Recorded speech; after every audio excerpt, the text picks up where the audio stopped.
Hello friends, આજે આપણે બનાવીશું લીલા લસણનું શાક. સૌપ્રથમ કડાઈમાં તેલ ગરમ થયા બાદ 1 ટીસ્પૂન જીરું અને હાફ ટીસ્પૂન હળદર નાખીને હલાવી લઈશું.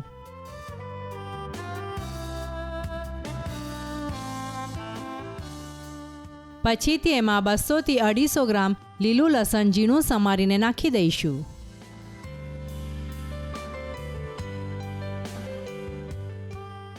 આ લસણને સારી રીતે સાતળી લઈશું. શિયાળામાં આ શાક ખાવાની મજા કંઈક અલગ જ છે. શિયાળાની આવી બીજી અનેક વાનગીઓ જોવા માટે ગુજરાતી રસોઈ એપ જરૂરથી ડાઉનલોડ કરશો. આ એપ પ્લે સ્ટોર ઉપર ફ્રીમાં ઉપલબ્ધ છે.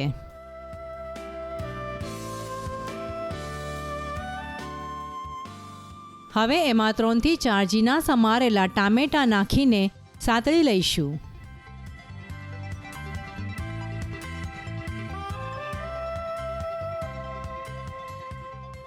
ટામેટાને એક રસ થવા દઈશું.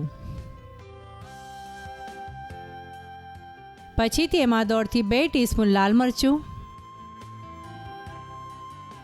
અને સ્વાદ પ્રમાણે મીઠું નાખીને ફરીથી એકવાર હલાવી લઈશું. આ શાક ઝટપટ તૈયાર થઈ જાય છે. જરૂર બનાવીને જોશો. લીલા લસણનું શાક ખાવા માટે તૈયાર છે. આ શાક બાજરાના રોટલા સાથે સર્વ કરીશું.